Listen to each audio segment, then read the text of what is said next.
अस्सलाम वालेकुम and welcome to ज़रा हट के। बहुत कम ऐसा होता है कि शो का आगाज़ किसी खुशखबरी से किया जाए, लेकिन आज कुछ ऐसा ही है। हालांकि इस खुशखबरी के साथ भी चंद शराइत और ज़वाबित लागू हैं। फरवरी में जब पहला कोरोना वायरस का केस डिटेक्ट हुआ पाकिस्तान में, तो हम सब ने सोचा, और मैंने भी यही सोचा था कि यार अब तो मतलब एक एवलांच शुरू हो जाएगी और एक टाइड शुरू हो जाएगी और पता नहीं हम कितने लोग बचेंगे और कैसे बचेंगे, क्योंकि मुल्क की जो सूरत हाल थी वो काफ़ी क्लियर थी हमारे सामने। अगले महीने ही, इनफैक्ट चंद दिनों के बाद ही तमाम सूबाई हुकूमतों ने एक काफ़ी स्ट्रिक्ट लॉकडाउन इम्प्लीमेंट किया, अनाउंस किया, और काफ़ी हद तक ये इम्प्लीमेंट भी हुआ। और इसके साथ साथ बहुत बिजनेसेस और बहुत शोबों पर काफ़ी सख्त पाबंदियां लगाई गई, बल्कि पाबंदियां क्या, बंद की गई। ज़ाहिर है कि बहुत लोगों ने इस पर सफ़र भी किया और इसके मतलब इकोनॉमिक लॉस भी हुआ बहुत लोगों को। फिर जैसे वक्त गुजरता गया, टेस्टिंग का सिलसिला भी शुरू हुआ। इब्तिदाई दिनों में तो टेस्ट भी नहीं थे, टेस्टिंग किट्स भी नहीं थी, किसी को ये समझ नहीं आ रही थी कि आगे क्या होगा। लेकिन फिर जब जैसे ही स्ट्रिक्ट लॉकडाउन्स हटे, तो फिर कुछ टारगेटेड या स्मार्ट लॉकडाउन्स जिनको कहा गया, वो शुरू हुए। अब टेस्टिंग की रेट ज़ाहिर है काफ़ी कम भी हो गई है, लेकिन इसके साथ साथ केसेस भी कम हुए हैं। और अगेन एक बार फिर ये बात करूँगा कि अगर हम ये भी मान लें कि जी हुकूमत नंबर्स नहीं छुपा रही, और ज़ाहिर है कि डेटा की एक कमी है पाकिस्तान में, और ये हमेशा से रहा है, ये सिर्फ कोरोना की बात नहीं हो रही, तो ये हम कैसे एक्सप्लेन कर सकते हैं कि जो कोरोना वायरस की जो इमरजेंसी वार्ड्स हैं और जो क्रिटिकल वार्ड्स हैं, वहाँ पर भी प्रेशर काफ़ी कम हो गया है। 5 महीनों तक ये पाबंदियाँ रहीं और आज से ये पाबंदियाँ अब हट गई हैं या हटाई जा रही हैं। अगेन यहाँ पर आती है शराइत और ज़वाबित की बात। पहले से बता देते हैं कि कौन कौन से सेक्टर्स को अब ऑलमोस्ट मुकम्मल तौर पर खोला गया है। वो है restaurants, gyms, beauty parlours, shopping malls, cinemas, parks, museums और ज़ाहिर है टूरिज़म सेक्टर। और आपने यकीनन ये वीडियोस भी देखी होंगी अप नॉर्थ की, कि वहाँ पर गाड़ी है, जैम्स हुए हुए हैं और बहुत लोग वहाँ पर जा रहे हैं। अच्छा, जहाँ तक मुकम्मल तौर पर पाबंदियाँ नहीं हटी, क्योंकि स्कूल्स की जो फैसला है वो 7 सितंबर को लिया जाएगा, ये पिछले हफ्ते ही अनाउंस हुआ है। और 15 सितंबर से जो आपके वेडिंग हॉल्स हैं उन पर भी पाबंदियाँ हट जाएंगी। अच्छा, अब जाहिर है कि ये सिर्फ इसीलिए किया जा रहा है, सिर्फ इसलिए नहीं किया जा रहा कि इकोनॉमिक लॉस बहुत हुआ है, बल्कि इसके साथ साथ कोरोना वायरस के केसेस और अमवात भी कम हुई हैं। अगर हम सिर्फ कल के फिगर्स को देखें तो 15 अमवात रिपोर्ट हुई हैं और 547 नए केसेस रिपोर्ट हुए हैं। और यकीनन ये भी कोई छोटी तादाद नहीं है, कोई कम बात नहीं है। 15 अमवात भी बहुत ज़्यादा है। ज़रार मैं सिर्फ इसमें ये ऐड कर दूं कि पंजाब वजीर आला जो हैं उस्मान बुज़दार, उन्होंने भी ऐलान किया कि पंजाब में गुज़िश्ता 24 घंटे में सिर्फ एक डेथ रिपोर्ट हुई है। तो ये अच्छी चीज़ है कि हर तरफ से केसेस जो हैं वो कम आ रहे हैं और बेहतरी हो रही है। SOPs भी ज़ाहिर है अभी तक पंजाब और सिंध ने जारी किए हैं। पंजाब ने सब कुछ खोल दिया, सिंध ने एक थोड़ी सी प्रिकॉशन रखी है मार्केट्स के बारे में कि मार्केट्स 8 बजे तक खुलेंगी रात को, और जो रेस्टोरेंट्स है वो 10 बजे तक खुलेंगे, जिस पे जाहिर है कुछ ट्रेडर्स का रिएक्शन भी आया है। लेकिन मेरे ख्याल में एक सेन अप्रोच है कि थोड़ा प्रिकॉशनरी, थोड़ी सी कॉशन की तो जरूरत है। अच्छा, बिल्कुल। अब मुबशिर जैसे आप बात कर रहे थे, मैंने कहा था कि 5 केसेस 15 अमवात पूरे मुल्क में, और पंजाब के आपने जिक्र किया कि एक। अच्छा, इसको हम आइसोलेशन में ना देखें। अगर हम देखें कि 19 जून, जहाँ पर अब लगता है कि शायद वो हमारी पीक थी या पहली पीक थी, मैं ये नहीं कहूँगा कि वो आखिरी पीक है, कुछ भी हो सकता है अभी भी। उस दिन 6000 न्यू केसेस थे और 153 अमवात रिपोर्ट हुई हैं। तो आप देख सकते हैं कि ग्राफ कितना नीचे गया। अब जाहिर है कि हुकूमत के लिए, वफाकी हुकूमत के लिए तो ये बहुत ही खुशी की बात है। हमने भी बहुत तनकीद की है, बहुत लोगों ने बहुत तनकीद की है। सब बज़ाहिर ऐसे लग रहा है कि they may have been right all along, लेकिन जाहिर है कि उस वक्त हमें इस बात का नहीं पता था। तो I stand by that thing. अब सिर्फ हम नहीं कह रहे या सिर्फ हमारी हुकूमत नहीं कह रही कि एक सो फार, और अगेन मैं बार बार कॉशन के साथ इस्तेमाल करूंगा ये अल्फाज, so far we have done well. जी, अब इसके साथ जो वोल्कान बुज़किर साहब हैं, जो यूनाइटेड नेशन जनरल असेंबली के प्रेसिडेंट इलेक्ट हैं, उनकी भी अभी एक प्रेस कॉन्फ्रेंस हुई थी शाह महमूद कुरैशी साहब के साथ, और उन्होंने भी कहा कि पाकिस्तान ने बहुत ममालिक से बेहतर परफॉर्म किया है। लेकिन इसका ये मतलब नहीं, पाबंदियों का ख़त्म होने का ये मतलब नहीं है कि कोरोना वायरस भी ख़त्म हो गई है। तो अब हम आते हैं SOPs के तहत। मुबशिर, आपने अभी जिक्र किया कि पंजाब में और सिंध में SOPs जारी की गई हैं। मेरा ख्याल है कि कमो पेश पूरे मुल्क में, चारों सूबों में, गिलगित बल्तिस्तान में भी और आज़ाद जम्मू कश्मीर में भी यही SOPs फॉलो होंगी। तो मैं, क्योंकि बहुत लोगों के कुछ सवाल भी हैं, मैंने कराची के कुछ रेस्टोरेंट ओनर्स और एसोसिएशन से आज बात की, तो बिल्कुल जैसे आपने अभी कहा 10 बजे तक वो रेस्टोरेंट्स बंद हो जाते हैं। कुछ अभी कंफ्यूजन है रेस्टोरेंट्स में कि यार हम लंच के लिए खुलेंगे या सिर्फ हम डिनर के लिए खुलेंगे या क्या है, वो भी मेरा ख्याल है कि 1-2 दिनों में क्लियर हो जाएगी। मेरी जो बात हुई है कपल टॉप रेस्टोरेंट जो कराची के हैं, वो कह रहे हैं कि मैंने उनसे यही पूछा कि मैंने कहा कि यार आपको SOPs मिली हैं या आप खुद ही बना रहे हैं? तो उन्होंने कहा नहीं, हमें बाकायदा मिली हैं, और वो ये है कि अगर फ़र्ज़ करें कि एक रेस्टोरेंट में 100 लोगों की कैपेसिटी है, वो सिर्फ अब 50% तक लोगों को फिल कर सकते हैं। तो जाहिर है कि जो बहुत छोटे रेस्टोरेंट्स हैं वहाँ पर ज़्यादा उनको मसला होगा, जहाँ पर जगह ज़्यादा बड़ी है। बारबेक्यू टुनाइट को तो कोई मसला नहीं होना चाहिए, वो जहाँ मतलब 2 मेज़ें थी शायद अब वहाँ पर 1 मेज़ होगी। इसके साथ साथ जहाँ तक जिम्स हैं, जिम ओनर्स में अभी भी थोड़ी सी कन्फ्यूजन पाई जा रही है। उनको बाकायदा SOPs नहीं दी, और आपको पता है कि जिम की ऐसी एक एनवायरनमेंट होती है, वहाँ पर शायद इम्प्लीमेंट करना भी थोड़ा सा मुश्किल हो जाएगा। लेकिन मेरा ख्याल है कि जैसे ये रेस्टोरेंट्स वाला हिसाब है, वैसे ही है कि अगर यहाँ पर आप बेंच प्रेस कर रहे हैं तो दूसरे बंदे को कोई 6, 7 या 8 फुट दूर बेंच प्रेस करना पड़ेगा। लेकिन उन्होंने इन द मीन टाइम क्या किया है कि जो इंटरनेशनल जिम एसोसिएशंस हैं, यहाँ पर जो दुनिया भर में जो बेस्ट प्रैक्टिसेस यहाँ पर एम्प्लॉय की जा रही हैं, वो कह रहे हैं कि जब तक हमें मतलब क्लियर हिदायत नहीं मिलती तो हम उनके तहत चलेंगे, विच इज़ ऑल्सो ओके। मुझे जो थोड़ा खौफ, अच्छा जरा, एक एनसीओसी ने भी कहा है, जो हम भी शुरू में कह रहे थे कि मुहर्रम आ रहा है, आपको बहुत ज़्यादा बात रहना है, क्योंकि जुलूस भी होंगे और वहाँ आपको पता है क्या सूरत हाल होती है। तो उन्होंने भी आज एक सेमी वार्निंग सी जारी की है कि मुहर्रम में आपको मोहतात रहने की ज़रूरत है, क्योंकि आइडियली तो ये होता कि शायद पाबंदियाँ मुहर्रम के बाद उठा ली जाती तो ये मसला भी बखैर व आफियत गुजर जाता। मगर मुझे लगता है कि साथ साथ एक ऐसा हुक्मनामा भी जारी करना चाहिए था कि जो सोशली या रिलीजियस गैदरिंग्स होती हैं बड़ी, उसके अंदर जो है लिमिटेड लोगों को लाया जाए और SOPs के ऊपर उनसे यकीन दहानी अंडरटेकिंग ली जाए कि जनाब जब तक आप SOPs फॉलो नहीं करेंगे हम आपको ये गैदरिंग नहीं करने देंगे। एक वक्फा ले लेते हैं।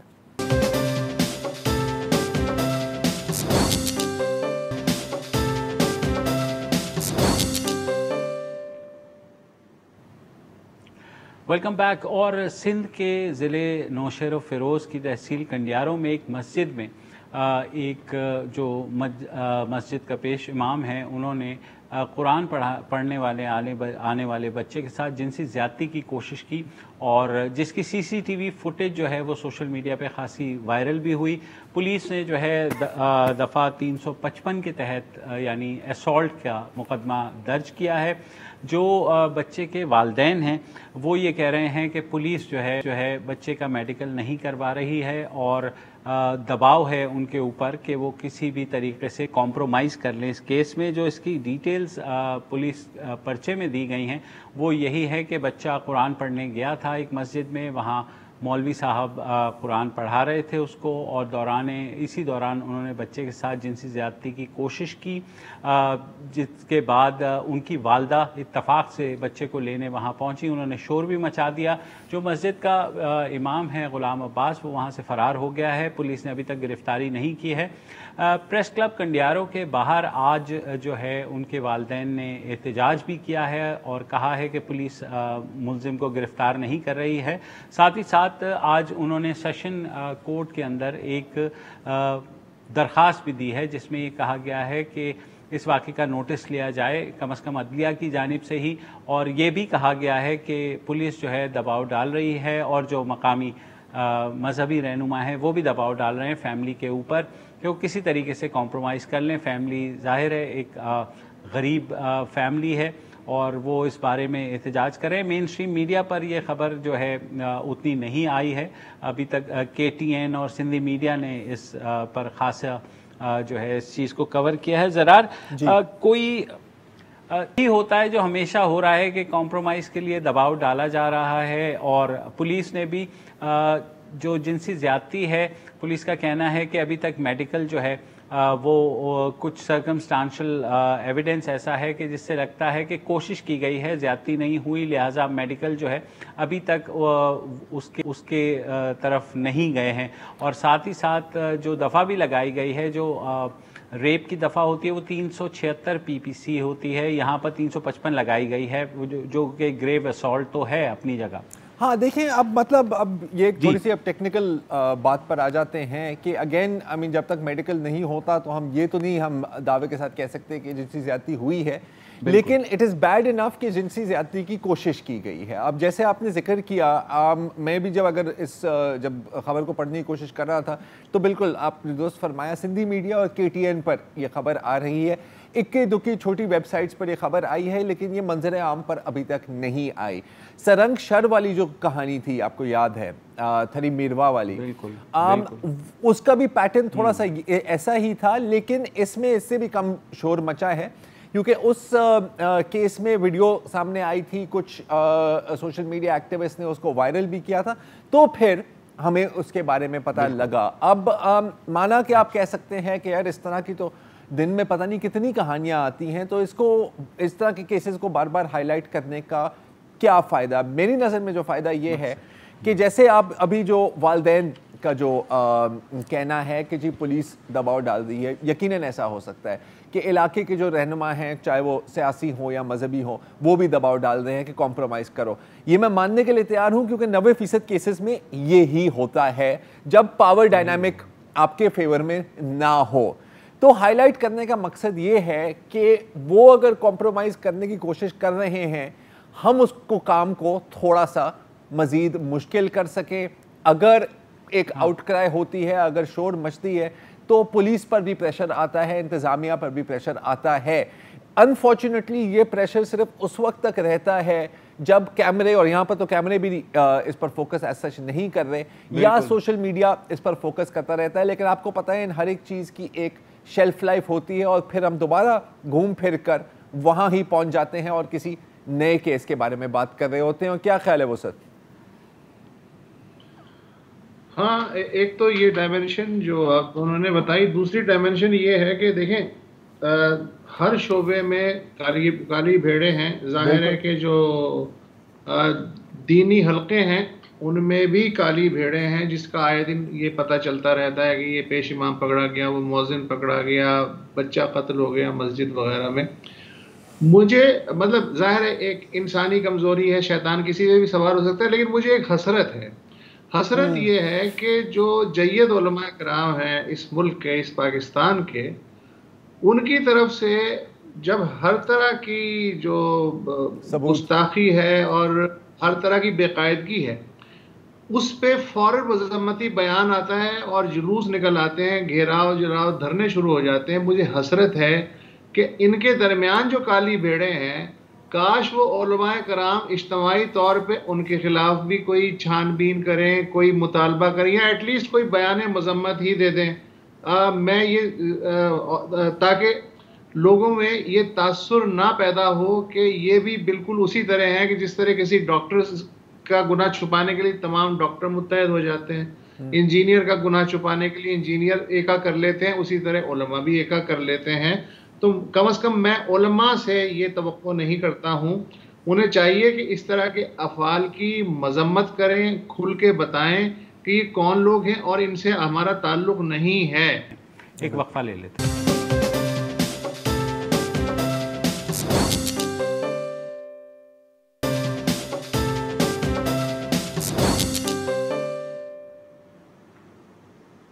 Welcome back. मानसून शजरकारी मुहिम का आगाज़ हो चुका है। कल वज़ीर आज़म इमरान खान ने भी पौधा लगा करके उसका इफ्तिताह किया। पीटीआई का नो डाउट जो सबसे अहम मंसूबा बिलियन ट्री सुनामी, उसको हमारे दिल के भी वो बहुत करीब है, जिसके तहत मुल्क भर में 1 अरब से ज़ायद दरख्त लगाए जाएंगे।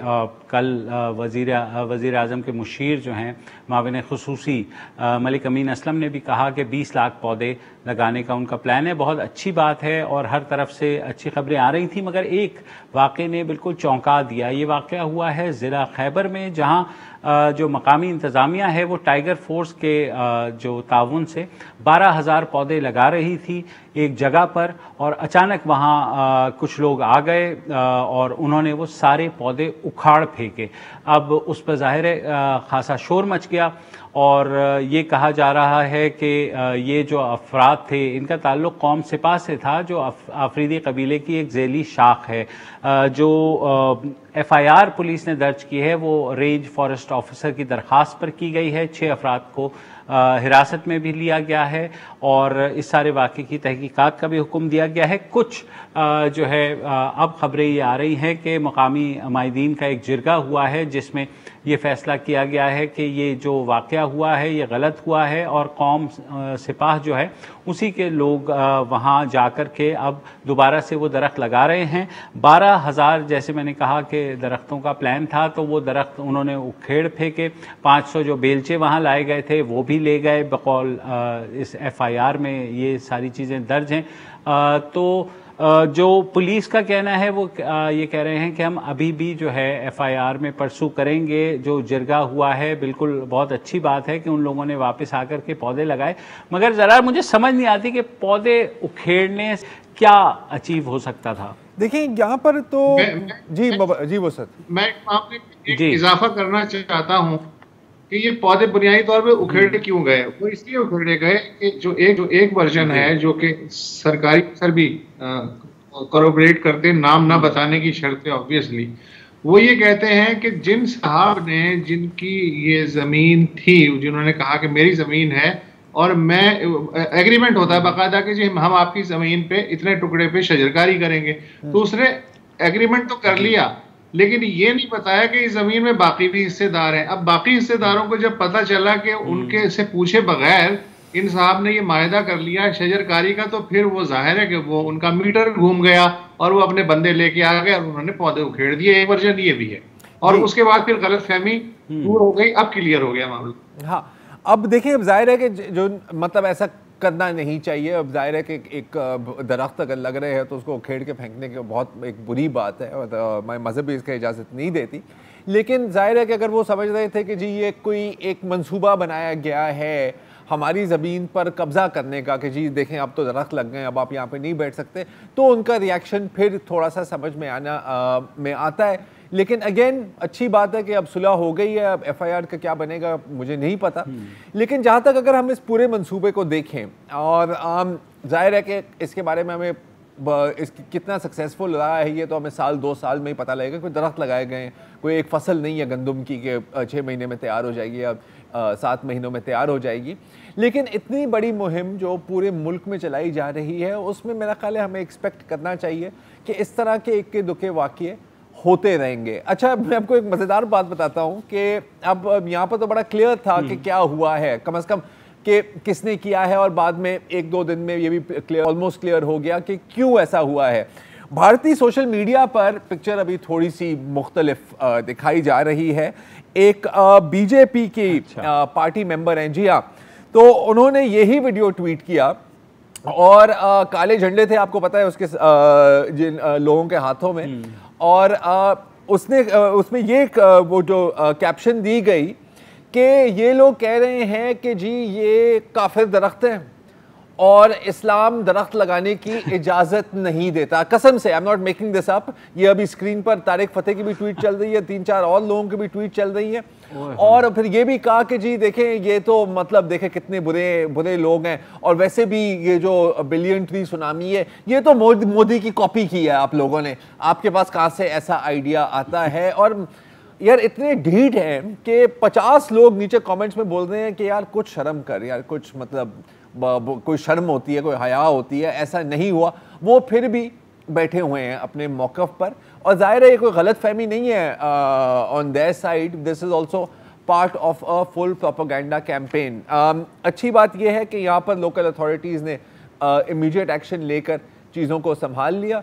तो अगेन आई होप कि पूरी मुहिम ही सक्सेसफुल चले इसी तरह, क्योंकि बिल्कुल this is one thing I think कि किसी भी डिफरेंस या किसी भी तनकीद के ना किए हुए भी हम सब इस प्रोजेक्ट को तो कम से कम होल हार्टेडली सपोर्ट कर सकते हैं। क्यों मुबशर?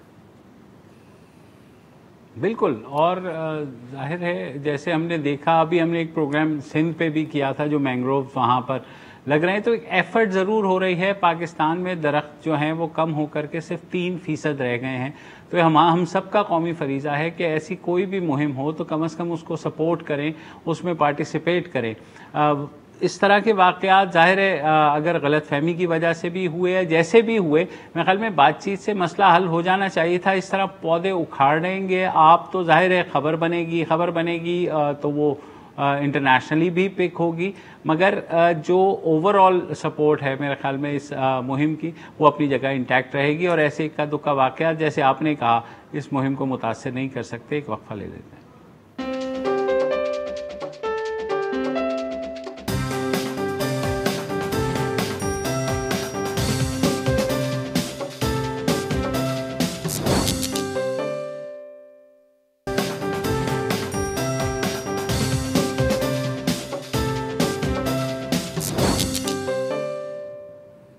Welcome back. पिछले हफ्ते लेबनान के दारुल हुकूमत बैरूत के बंदरगाह में एक वेयर हाउस में अमोनियम नाइट्रेट के 2 से 2,500 टन कहा जा रहा है रखे गए थे, और वहाँ पर आग लगी, और उसके बाद जो धमाका हुआ उसमें तकरीबन पूरा बंदरगाह तो तबाह हो ही गया, लेकिन आधे से ज़्यादा शहर को भी शदीद नुकसान का सामना करना पड़ा।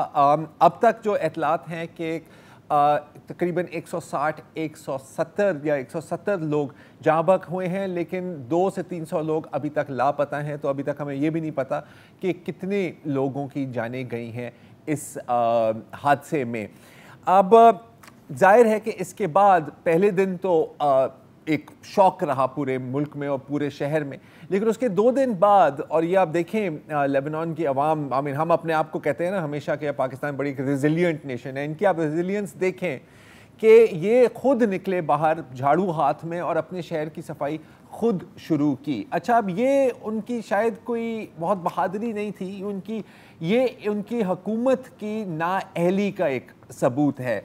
जब इस चीज़ का एहसास हुआ, जब अपने घरों को साफ़ किया, अपने सड़कों को साफ़ किया, अपने लव्ड वंस को की तलाश की, तो फिर ये गम गुस्से में तब्दील हो गया। और पिछले 2 दिनों से लेबनान की बैरूत की आवाम रोडों पर निकली हुई है, मुजाहरे हो रहे हैं, और हुकूमत को इतना तनकीद का निशाना बनाया गया, जायज़ तनकीद का निशाना, कि आज लेबनान के जो वज़ीर आज़म हैं हसन दियाब, उन्होंने अपनी पूरी हुकूमत का इस्तीफ़ा अनाउंस किया है। उन्होंने कहा है कि ये जो तबाही हुई है ये पिछले 7 सालों की गफलत का नतीजा है, और इस हकीकत के सामने हम सब अपना इस्तीफ़ा दे रहे हैं। लेकिन जाहिर है कि इससे मसला तो हल नहीं होगा, क्योंकि इलेक्शन भी होगी तो शायद इसी तरह के लोग दोबारा आएंगे।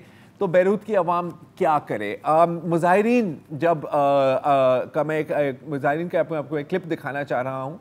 इस क्लिप में एक खातून रायट पुलिस अफसर के सामने खड़ी हुई हैं, और वहाँ पर आंसू गैस की शेलिंग भी हुई और बटन चार्ज भी हुआ, जो SOP है इन हालात में। और ये से कह रही है कि जी आपकी हुकूमत के पास इतने पैसे तो हैं कि वो आंसू गैस के कैनिस्टर ख़रीदे, लेकिन हमारे लिए पैसे नहीं हैं। अगर ये जो तुम एक कैनिस्टर फायर कर रहे हो ये तुम्हारे पूरे महीने की तनख्वाह है, लेकिन अगर कल तुम्हें अपने बेटे, अपनी बेटी, अपनी माँ, अपनी बहन के लिए दवाई ख़रीदनी हो तो यही हुकूमत तुम्हें कहेगी कि सर हमारे पास तो पैसे नहीं हैं।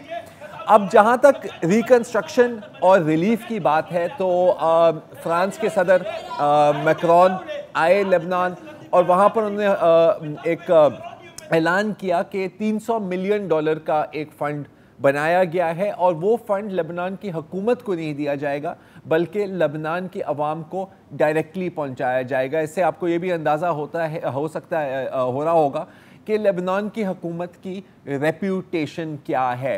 अच्छा, अब अगेन जहाँ तक बंदरगाह और अमोनियम नाइट्रेट की बात है तो पूरी दुनिया में भी थोड़ी सी लोग अब जो जितने भी बंदरगाह हैं वहाँ पर भी एक एग्जामिनेशन शुरू हुई है। कराची का जो बंदरगाह है वहाँ पर भी हिदायत जारी की गई हैं कि जी हम भी ज़रा देखें कि हम अपनी अमोनियम नाइट्रेट जो बंदरगाह पे होती है या इस तरह का जो भी मवाद है उसको हम कैसे स्टोर कर रहे हैं। याद रहे कि अभी तक हमें ये भी नहीं पता लगा कि कराची की बंदरगाह में जो गैस लीक हुई थी कुछ महीने पहले वो क्यों हुई थी और कैसे हुई थी। तो ये अब कभी ना समझें कि हम महफूज हैं और ये सिर्फ वहाँ हो सकता है, ये कहीं भी हो सकता है। अच्छा, अब जहाँ तक लेबनान की गवर्नमेंट के स्ट्रक्चर की बात है तो वसत आप कुछ इसके बारे में बताना चाह रहे थे कि क्या चीज़ किसके कंट्रोल में होती है। देखो, पॉलिटिकल साइंस में हम सब ने पढ़ा है, एक टर्म होती है क्लेप्टोक्रेसी जी। अगर इस वक्त देखते ना क्लेप्टोक्रेसी तो लेबनान उसकी शानदार मिसाल है। आप मसलन हसन दियाब जब इस्तीफे के लिए अपने आज तकरीर कर रहे थे तो उसमें एक जुमला उन्होंने बड़ा कमाल कहा। उन्होंने कहा जी कि मैं इतराफ़ करता हूं कि यहाँ करप्शन रियासत से भी ज़्यादा ताकतवर हो चुकी है। एक वजीर आज़म है अपनी आखिरी तकरीर में ये एतराफ़ कर रहा है। अच्छा, मुल्क बेसिकली जो सदर हैं माइकल ऑन जो क्रिश्चियन कम्युनिटी की नुमाइंदगी करते हैं और जो रफ़ीक हरीरी जो साबिक वजीर आज़म हैं हसन दियाब से पहले, उनके हामियों और प्लस हिजबुल्लाह के हामियों के दरमियान बंटावा है। इसी तरह इदारों का भी बंटवारा है। हमारे यहाँ तो कोई भी इतनी गई गुजरी सूरत हाल नहीं है। बहुत से इदारे जो हैं वो गवर्नमेंट को जवाबदेह हैं, लेकिन लेबनान में जो भी मुनाफा बख्श इदारे हैं, जो भी ज़रा सा पैसा कमाने वाला इदारा है, वो अपनी अपनी मलेशिया, अपनी अपनी सियासी तंजीम जहाँ से लोग भर्ती किए जाते हैं वहाँ उन्हें जवाबदेह है। मसलन ये जो बैरूत की बंदरगाह जिसका आपने जिक्र किया, ये बेसिकली इसका इंतज़ाम चलाती है कस्टम अथॉरिटी और Beirut port authority. Custom authority जो है वो बराह रास्त सदर माइकल ऑन को जवाबदेह है, यानी इस कस्टम की सारी आमदनी माइकल ऑन के ग्रुप को जाती है, जबकि बैरूत पोर्ट अथॉरिटी जो है वो साबिक जो वजीर आज़म है साद रफ़ीक हरीरी उनकी पार्टी को जवाबदेह है। यानी लेबनान वाहिद मुल्क है जहां इदारे हुकूमत की नई पार्टियों को जवाबदेह हैं और इसी तरह इसीलिए वहां अली बाबा 40 चोर का जो नारा है वो हर शोबे पे फिट है। बेशक ये तो है लेबनान की सूरत हाल। अब जो वहाँ पर जो सवाल पूरा है, आई मीन जाहिर है कि एक तो कि अब कौन सी हुकूमत आएगी, इलेक्शन होंगे या नहीं होंगे, लेकिन इससे जो सबसे जो इससे भी जो बड़ा सवाल वो ये है कि ये जो $300 मिलियन आएंगे, और आपको पता है कि अटेंशन स्पैन दुनिया का बहुत महदूद है, ख़ास तौर पर इस साल जहाँ पर सब लोग कोरोना वायरस से ही लड़ रहे हैं, इससे क्या होगा और जो बंदरगाह की जो दोबारा तामीर है वो कौन करेगी। मैं एक बड़ा मज़ेदार आज आर्टिकल पढ़ा था, वसत आप भी ज़रूर इसको पढ़ना, कि चीन के लिए एक बहुत बड़ी अपॉर्चुनिटी भी शायद हो सके। आपको पता है कि ईरान के साथ एक $25 बिलियन की डील साइन की है। अगर यहाँ पर वो आकर कहें कि हम आपका पोर्ट बनाते हैं तो इसका मतलब है कि ना सिर्फ चीन को एक और मिडिल ईस्टर्न मुल्क में रसाई मिलेगी बल्कि मेडिटेरेनियन तक भी एक्सेस मिल सकती है। Anyway, that's just food for thought. आज के लिए इतना ही जी, इजाज़त दीजिए।